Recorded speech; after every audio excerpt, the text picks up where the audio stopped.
O Espírito dos Mares. Capítulo 6. Um novo rumo.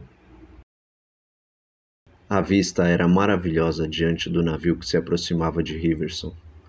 De longe, eles percebiam o encanto daquela cidade.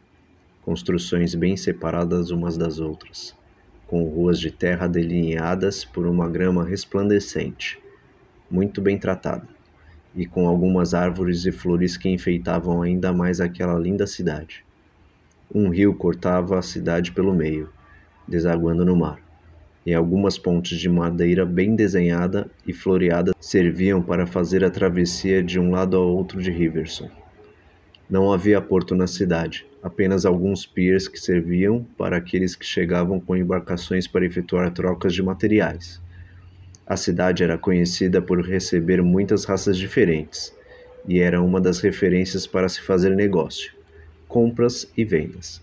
Era uma cidade pequena, mas normalmente movimentada. O navio do capitão Bannock Durham atracava em um pier enquanto alguns homens da tripulação se preparavam para lançar a âncora e fazer as amarras para prender o navio no pier. Outros organizavam e separavam o material que haviam conseguido em sua última viagem, para tentar vendê-lo ou trocá-lo por coisas que fossem de interesse para eles. Normalmente armamentos, comida e muito rum. O capitão Durham, Hiatt, Brandon e Lane desciam juntos no pier, e logo perceberam que havia algo de errado na cidade. Não havia ninguém para recebê-los no pier. Eles olharam para os lados e as ruas estavam vazias, sem movimento, e nos outros piers tinha atracado apenas um pequeno navio e uma jangada, que também estavam sem tripulações. Aquele local era normalmente bem movimentado e sempre tinha muitas embarcações atracadas no pier. O capitão estava com a cara fechada e com os olhos semicerrados. Alguma coisa aconteceu por aqui. Vamos adentrar na cidade e tentar descobrir. Não é normal o pier ficar abandonado do jeito que está. O capitão Durham ordenou que 6 homens de sua tripulação os acompanhassem e deixou o restante tomando conta do navio. Caminhando para dentro da cidade, mais adiante, em uma das ruas de terra, eles se depararam com casas destruídas, portas arrancadas e janelas quebradas. A grama, que costumava ser bem cuidada, estava toda pisoteada naquele local. E, olhando mais à frente, eles somente viam destruição. Hiatt se agachou, aproximando-se das marcas deixadas no chão, passando a mão por cima das pegadas para afastar os pedaços de grama que haviam sido arrancados. Vejo aqui muitas pegadas diferentes. Aparentemente estavam correndo sem uma direção certa. Hiatt observava cuidadosamente para tentar encontrar todos os detalhes e explicar o que poderia ter ocorrido em Riverson. Ao lado de Hiatt estavam Brandon e Lane, ouvindo atentamente o que ele dizia, enquanto o capitão, com os outros 6 homens, seguia adiante. Tem pegadas de humanos, de cavalos.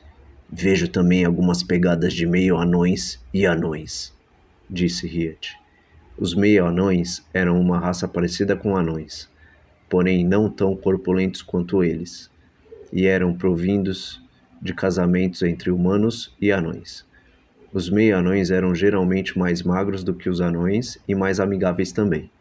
Uma parte daquela cidade era habitada por eles, e havia construções pequenas feitas especialmente para eles, mas que agora estavam destruídas, assim como outras casas. Hiatt se levantou, não gostando do que estava presenciando. Continuou olhando ao redor, procurando por algum morador ou mais evidências que pudessem ajudar a identificar quem estivera naquela confusão toda. Caminhando mais um pouco, achou novos rastros. Havia sangue espalhado pelo chão e nas paredes que restavam das casas de madeira. Hiatt encontrou entre as pegadas uma bem diferente, que lhe chamou a atenção. Ele se aproximou para poder identificar, e Brandon seguiu ao seu lado, acompanhando-o. Lane se afastou deles, indo de encontro a seu pai. Esta pegada... Olhe lá, Brandon. Veja a distância que existe entre estas pegadas. E olhe só o tamanho. Cada marca é quase do tamanho da minha perna. Aparentemente, é somente um desta espécie. E, se eu não estiver enganado, trata-se de um ogro. E pela distância de sua passada, Deve ter mais de 3 metros de altura. Perceba, Brandon, que um rastro de uma linha é acompanhado pela lateral das passadas deste ser, provavelmente a sua arma sendo arrastada pelo chão.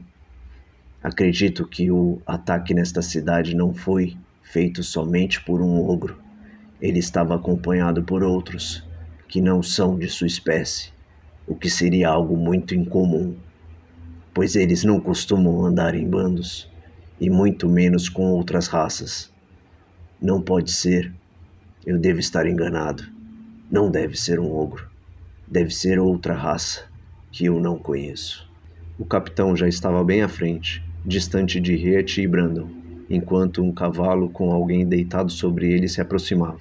O capitão Durham segurou o cavalo pelas rédeas, fazendo-o parar, e cuidadosamente abraçou o corpo do homem que estava sobre o cavalo, ajudando-o a descer e colocando lentamente o corpo deitado no chão. Era um homem de barba cerrada, com um manto marrom, com as vestimentas rasgadas e com o corpo todo ferido e ensanguentado. O homem esticou o braço para cima, segurando o capitão pela camisa.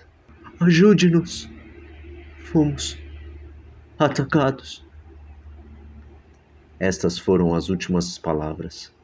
A mão que segurava a camisa do capitão se afrouxou e caiu no chão.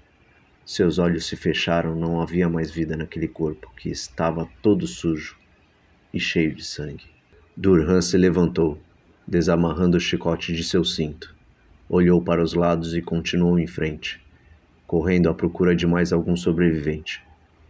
Riet e Brandon, que ainda estavam bem para trás, viram o grupo de seu capitão correndo rapidamente.